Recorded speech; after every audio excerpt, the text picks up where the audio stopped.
Olá, seja muito bem-vinda e bem-vindo. O Cidadania LGBT+, está no ar. Este programa foi criado para levar até vocês pautas que afetam diariamente a vida da população LGBT+, sul-mato-grossense.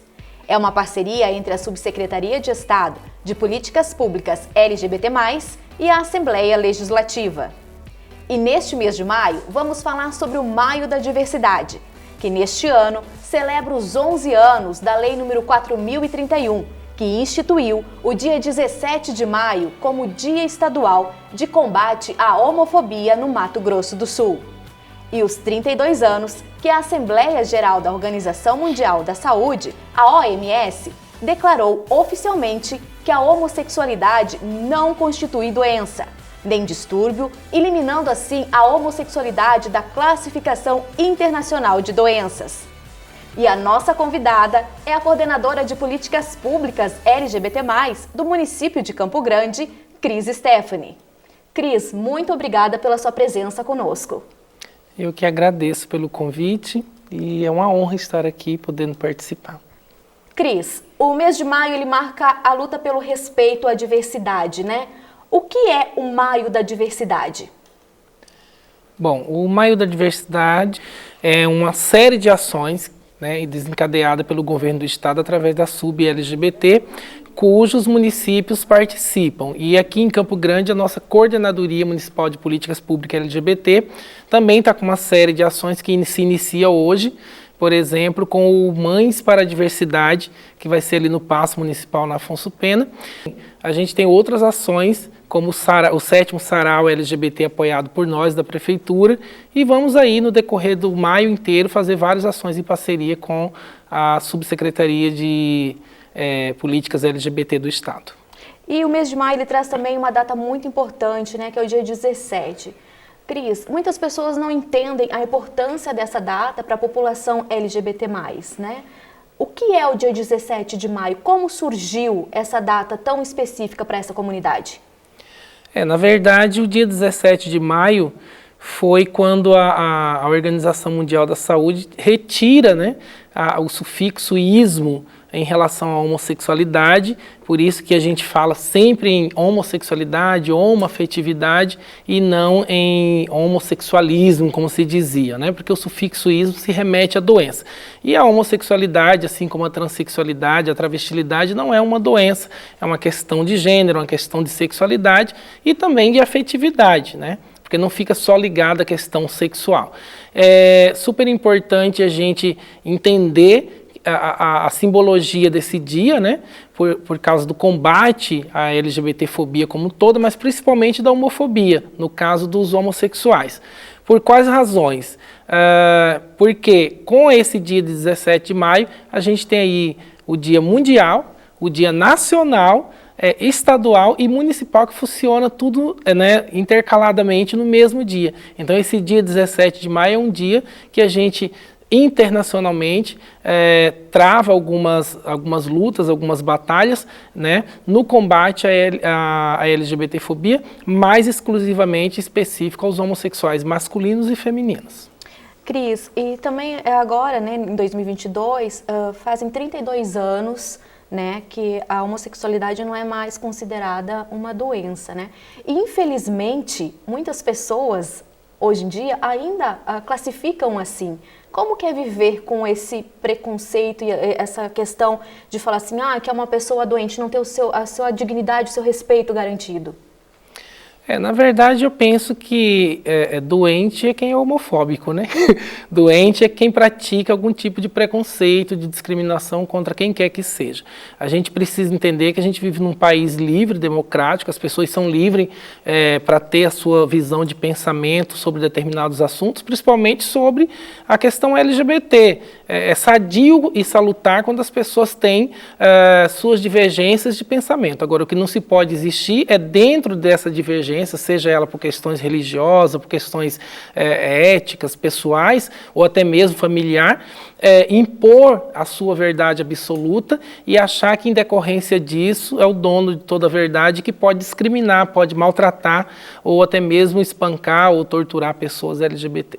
E falando em violência, né, o Brasil está no ranking, né, da questão de violência contra as pessoas trans.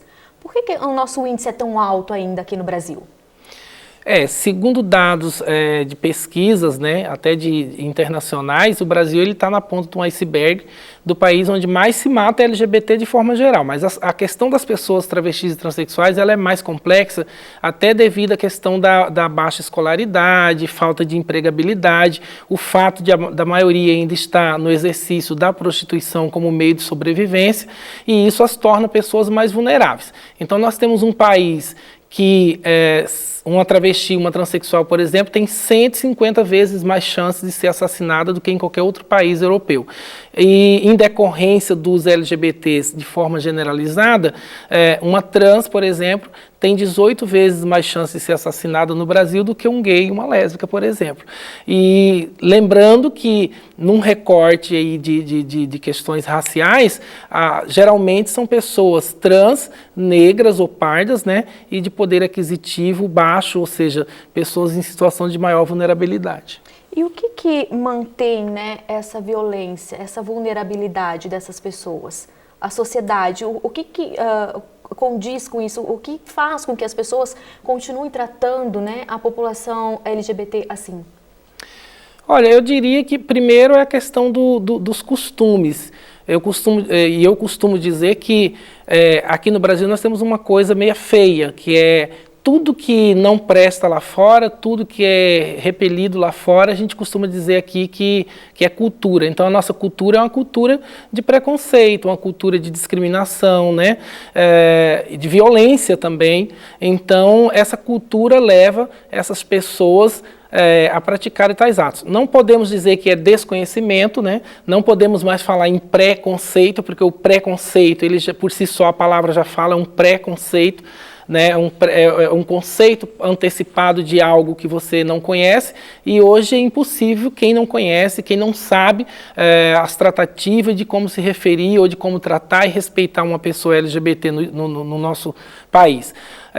Só que, infelizmente, existe uma cultura que é a cultura do preconceito, da violência, da discriminação, né, que é arraigada na nossa sociedade, e a falta de educação também, né? Nós somos um país de pessoas que têm educação baixíssima. Quando eu falo em educação, vai desde do seio familiar mesmo, da educação familiar, até mesmo a questão da educação,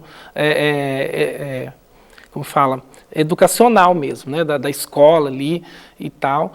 Tem as questões religiosas também, que são bastante latentes, então a gente precisa trabalhar isso de uma forma aí, conjugada, né, articulada, para que lá na frente a gente não tenha mais tamanhos índices de violência como temos hoje. Cris, você é referência, né, pela sua luta, pela bandeira, né, em defesa dos direitos da população LGBT+.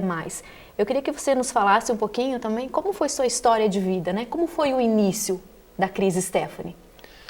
Bom, eu venho de uma família totalmente humilde, né, do estado da Paraíba, do interior, já quase divisa com o Rio Grande do Norte. Vim para cá em 92, e em 2001 eu monto a ATMS, em 13 de janeiro de 2001, né?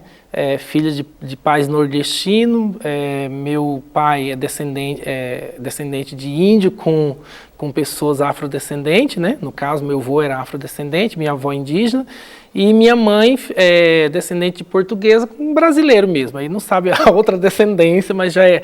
Enfim, e chegando aqui eu me deparo com um estado, né, bastante diverso, com bastante culturas, com bastante povos de outras regiões, de outros estados, ou até mesmo de outros países, como é o caso do japonês, que é bastante forte aqui, a questão de pessoas de países árabes, né? E aí eu me encantei pelo Mato Grosso do Sul, pelo estado em si. No começo foi difícil aceitar o frio, mas eu fui me acostumando.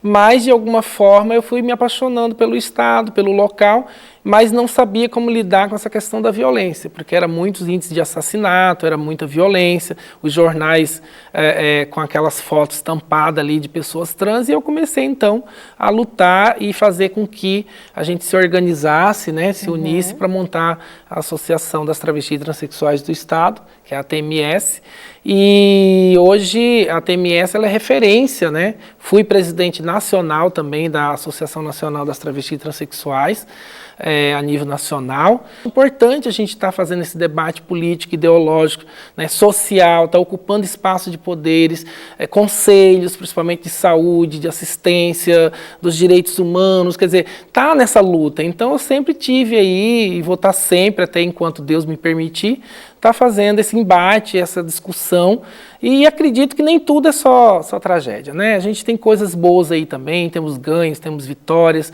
temos a questão aí, por exemplo, da troca de nome e gênero nos registros civis de pessoas trans, a adoção por casais homossexuais, partilhas de bem, casamento e união estável. Então, assim, tem muitos ganhos e a gente agradece. E sem dúvida temos que agradecer o Supremo, o guardião da nossa Constituição, e eu vejo muitas pessoas falar, mas ele está legislando em causa própria, então porque está fazendo o papel do Congresso. Não, é o contrário, o Congresso é inércio, o Congresso não debate, o Congresso não cria as leis. Qual é o papel do Supremo? É fazer com que o que está na Constituição seja garantido. E se todos são iguais perante a lei, então que a regra seja para todos. E Mato Grosso do Sul, né, ele é um estado conservador, digamos assim, né? Como que foi esse início, Cris? Como que foi estudar, inserção no mercado de trabalho? Na verdade, eu sempre tive um estudo um pouco deficiente, né? Eu comecei a estudar já com 12 anos de idade, logo quando vim para cá, aí depois eu tive que largar e começar a trabalhar, voltei a estudar com 23 anos de idade na 4ª série primária, fiz curso de aceleração, que era hoje chamado de EJA, né? Uhum. E depois, agora, nesses exatos momentos, eu estou fazendo faculdade, né, de Direito, mas não foi fácil, e trabalhar é uma coisa que, tipo assim, eu trabalhei um tempo numa floricultura aqui, famosa, tal, na época, por 5 anos. Depois, como toda pessoa trans, quando perdi o emprego, tive que ir para a prostituição, não tem problema nenhum em falar isso. Fiquei por 12 anos e depois de enganjar no movimento social, comecei a trabalhar com projetos sociais. É óbvio que esses projetos passam por uma concorrência pública e, uma vez aprovado, tem recursos para pagar a coordenação do projeto, algumas equipes, e eu estava ali no meio dessas equipes sendo, né, remunerada. E depois, com o tempo, fui chamada a participar da gestão pública, onde eu estou até hoje. Cris, e qual é a dificuldade, né, que a população LGBT em si enfrenta no ambiente escolar? A gente sabe que melhorou muito, né? Com a questão da aceitação do nome, né? Do nome social, a mente mais aberta, mas mesmo assim a gente vê o índice de afastamento, né, da educação é muito grande. Qual é o principal problema? Eu penso que o principal problema é que a nossa educação, para ser bem sincera, a educação é tudo na vida de qualquer pessoa, mas o nosso sistema educacional brasileiro, ele não é atrativo. Essa que é a verdade, tá? Você tem que gostar muito, você tem que querer muito, você tem que se esforçar, né? A verdade é essa. Eu digo por experiência própria. Se disser que eu estudo porque eu gosto, eu estaria mentindo. Então, tipo assim, eu sou sincero em dizer que não é bom. Não é uma coisa que você faz por prazer. Né? Hoje as pessoas, por exemplo, eu estou estudando porque eu sei que é uma necessidade e porque eu gosto do que eu faço, mas assim, gosto de estudar, gosto de procurar conhecimentos, mas digamos que o sistema em si, ele não proporciona isso. Você tem interatividade com o sistema educacional, com a escola, né?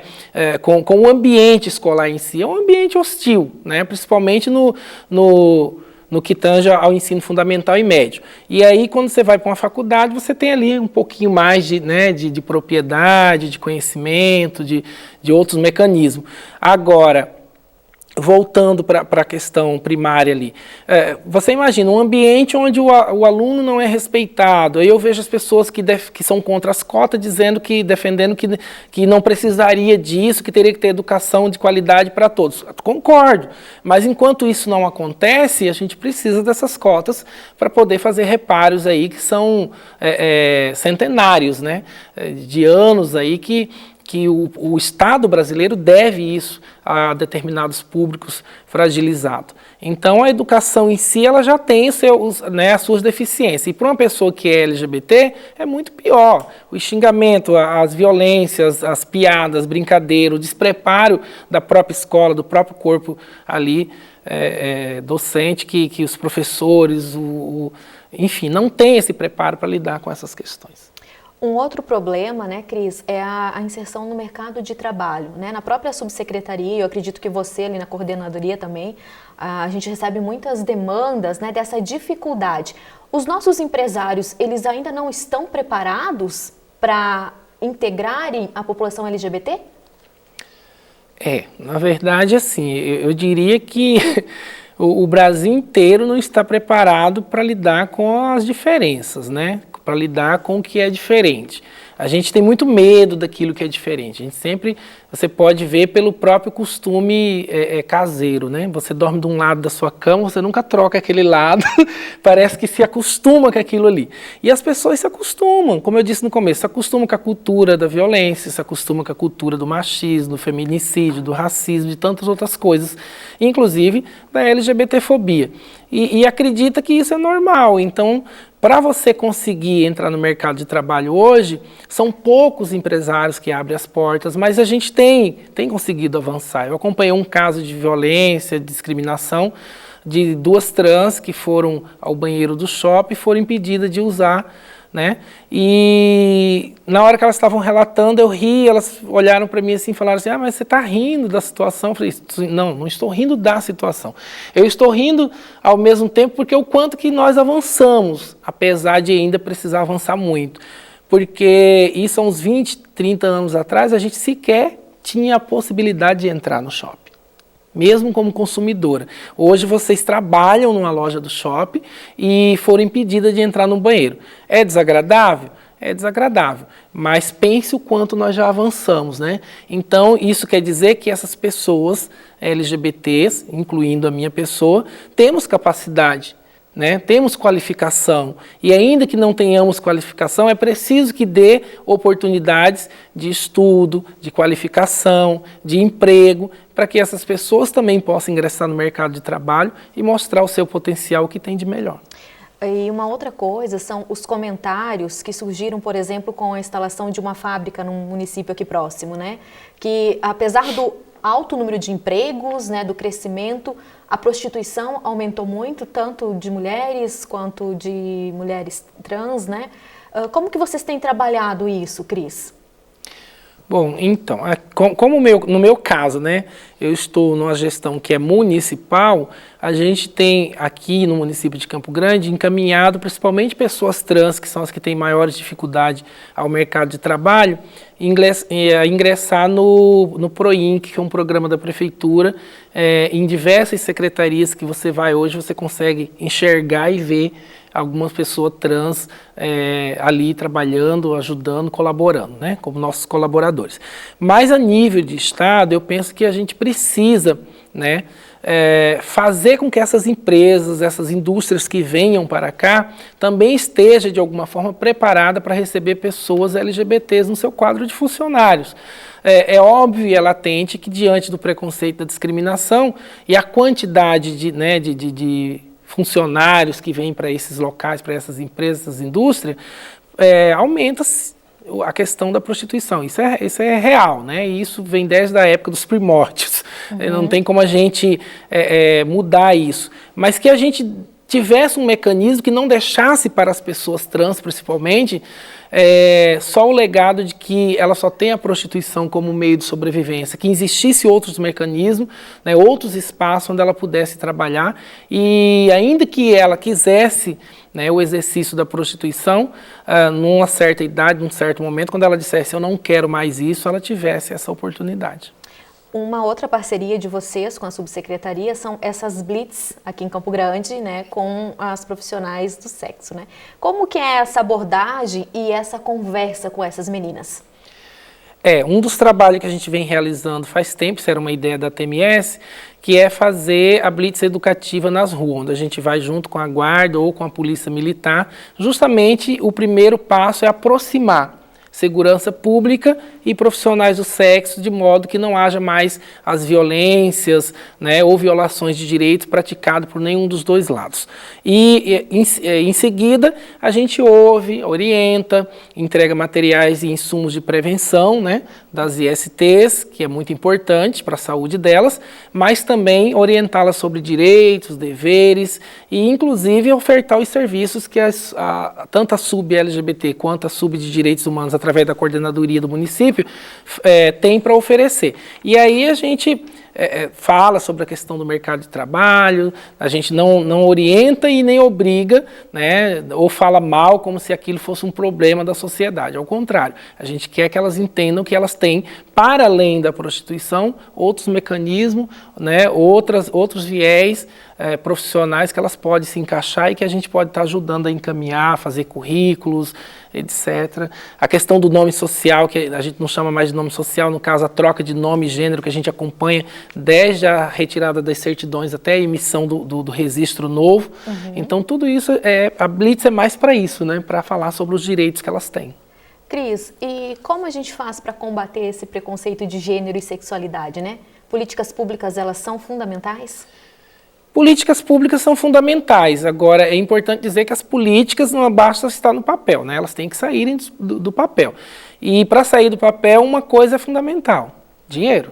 Não existe criação de política pública sem recursos, né? Senão fica uma política para inglês ver. É preciso ter uma coordenadoria? É preciso. É preciso ter uma subsecretaria? Também. Mas é preciso ter orçamento, né, para que a gente possa trabalhar essas demandas. Os eventos são importantes, sim, sem dúvida. Isso traz uma visibilidade grande. A questão